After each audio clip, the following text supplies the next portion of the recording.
Qatar में कौमी इदारों और एयरपोर्ट का सौदा करने के बाद वजीर आजम जनाब शहबाज शरीफ साहब पाकिस्तान तशरीफ लाए तो सीधे सैलाब ज़दगान के दुख बांटने जा पहुंचे। वही सैलाब ज़दगान जो पिछले 2 माह से हुकूमती बेहिसी और अपनी बेबसी पे कुड़ रहे हैं। खैर मियाँ साहब ने हेलीकॉप्टर में 10-12 बोरियां रखी और वहां पहुंच गए। सैलाबी इलाकों में हेलीकॉप्टर ने निचली परवाज की। कैमरामैन को कैमरा ऑन करने का कहा गया। एक्शन शुरू हुआ। मियाँ साहब खुद दरवाजे के करीब आए और एक दूसरे शख्स की मदद से ये सामान नीचे फेंका। भूख से बिलखते घरों से बेघर खुले आसमान तले मदद के मुंतजिर गरीब लोग इमदादी सामान देकर दौड़ पड़े। मियाँ साहब ने ऊपर से 1-2 पार्सल खींच कर दरवाजे से नीचे गिराए और लोग पानी का एक नाला पार करते हुए उस सामान को उठाने के लिए गिरते पड़ते पहुंचे। कट बोला गया और एक्शन सीन खत्म हुआ। दरवाजा बंद हुआ और अवाम का खादम कहका लगाकर सीट पे दराज हो गया और हेलीकॉप्टर चल पड़ा। ये मंजर इस मुल्क की अशराफिया और आम गरीब लोगों के दरमियान वाज़ेह फर्क करता है, लेकिन दोनों की ज़हनी अक्कासी करता है। ऐसे मनाजिर आजकल रोज देखने को मिल रहे हैं। बिलावल की पुप्पो ने अपनी जरी जमीनों को बचाने के लिए सैलाबी डेला अमाम पे छोड़ा तो तबाही और बर्बादी की दास्तान रकम हो गई। फिर इनके खामंद अमाम में पहुंचे। गरीब लोग मदद को देखकर वडेरे के गिर्द जमा हो गए। इन्होंने 50-50 के कुछ नोट लोगों को दिए। एक दूसरे को धक्के देकर कुछ लोग ये 50 रुपए लेने में कामयाब हो गए और फिर वडेरा साहब अपनी गाड़ी में बैठकर रवाना हो गए। अमूमन कुत्तों के सामने जिस तरह रोटी फेंकी जाती है, ये वडेरा शाही, ये शराफिया, ये माफिया, ये गुंडे, ये बदमाश, ये बेहिस आम लोगों के सामने यूं खाना फेंकते हैं। और जब अमाम एक दूसरे को धक्के देकर उसको हासिल करने की तगदोकारी होती है तो ये इस सूरत हाल से महजूज हो रहे होते हैं। कैमरे में ये मनाजिर फिल्माकर अपने बड़ेपन की प्रोजेक्शन भी की जाती है। आम गरीब लोग पेट से आगे नहीं सोचते और ये इस सूरत हाल का भरपूर फायदा उठाते हैं। वजीर आजम की जानिब से आम लोगों की तौहीन और इस बेहिसी पे अफसोस ही किया जा सकता है। एक वो हाकम भेजा था जो लोगों को इज्जत से खाना देता था, पनाहगाह में लोगों के बराबर बैठकर वही खाना खाता था। फुटपाथ पे पड़े लोगों को एसी वाले कमरे दिए, गरीबों को इज्जत के साथ कैश दिया। जनूबी एशिया का सबसे बड़ा फलाही प्रोग्राम बगैर किसी भड़क और तशहीर के अवाम तक पहुंचाया। लोगों को कभी जलील नहीं किया। अपने पोस्टर बनाकर इनके नीचे अवाम की लाइनें नहीं लगवाई। आज ये कमजोर टोला हम पे मुसल्लत हो गया है। कोरोना के दिनों में खान था, कोरोना भी आया, साथ में टिड्डी दल का हमला हुआ। इसी एनडीएमए को खान ने मॉनिटर किया हुआ था। रोज प्रेस ब्रीफिंग होती थी। एक तरफ टिड्डी दल के लिए स्प्रे हो रहा था और दूसरी तरफ कोरोना का सामना था। उस्मान बुजदार आपकी आंख का बाल बना रहा, लेकिन रोज रात को अपडेट करना होता था इसे कि कोविड की क्या सूरत हाल है। रातों रात वेबसाइट बनाई जिस पर डेटा डाला गया। वैक्सीन आने तक सारे कतूरे बोंगते रहे, लेकिन वो अल्लाह का वली डटा रहा कि मेरा गरीब मर जाएगा। सारी दुनिया सब कुछ बंद कर रही थी तो इसने इकोनॉमी को पहले गियर में डाल दिया। एक्सपो सेंटर का अस्पताल 1 हफ्ते में खड़ा हो गया। कॉन्टैक्ट ट्रेसिंग से मरीजों को ढूंढ कर अस्पताल लाया गया। हमने उन बुरे तरीन हालात में वेंटिलेटर बनाने शुरू किए। मास्क और पीपीई जो इम्पोर्ट करने पड़ रहे थे, इनकी प्रोडक्शन शुरू की। यकीनी बनाया गया कि मार्केट के औकात ऐसे रखे जाएं कि लोगों में अफरा तफरी ना फैले। किस बिजनेस को खुला रखना, किसको बंद, किसे कितने घंटे खुला रखना, किसे कितने घंटे बंद, सब ऐसे हुआ जैसे कुछ हुआ ही नहीं। स्टेट बैंक ने उन दिनों चंद दिन के अंदर अंदर सब कर्जदारों को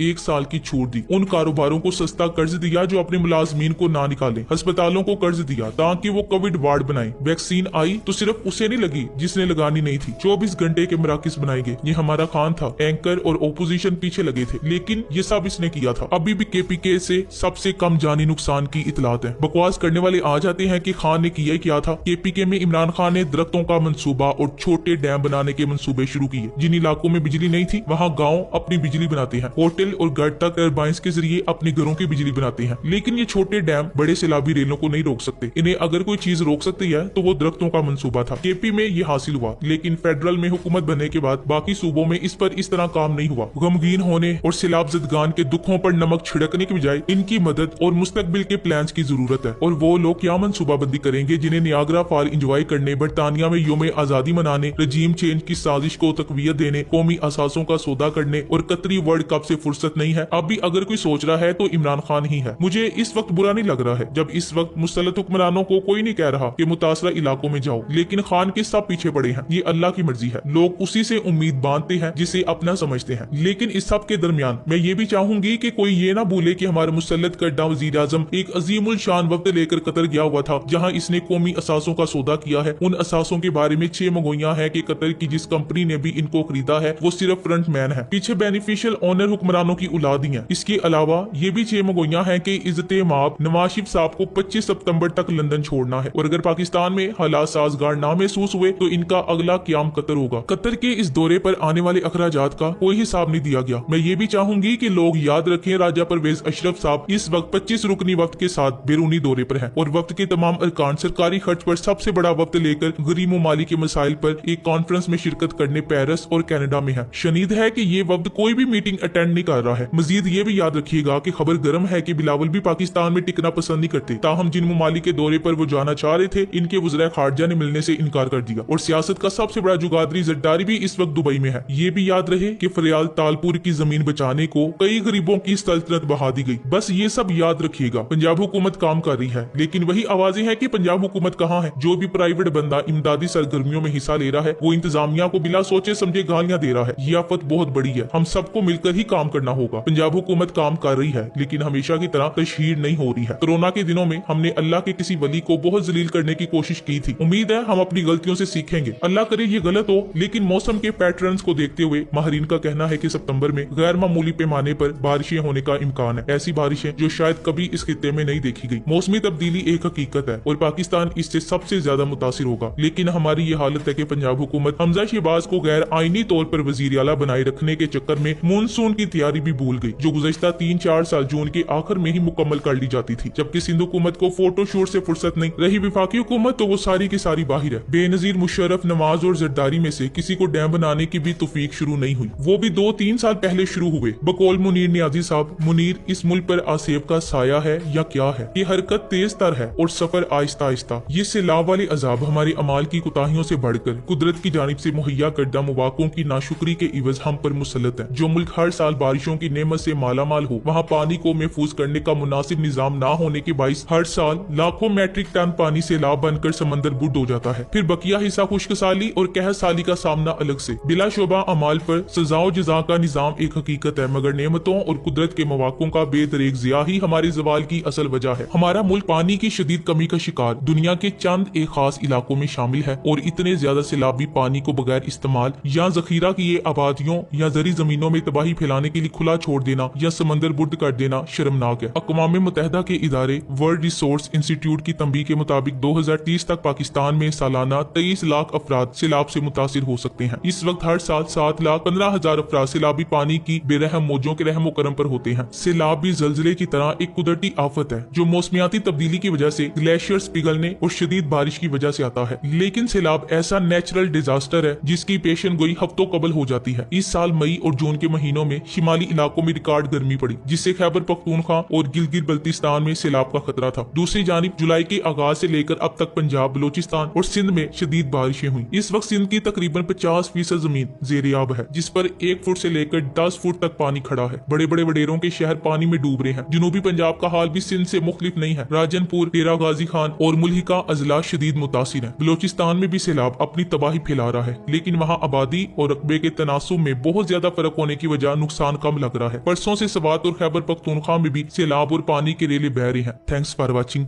अल्लाह हाफिज।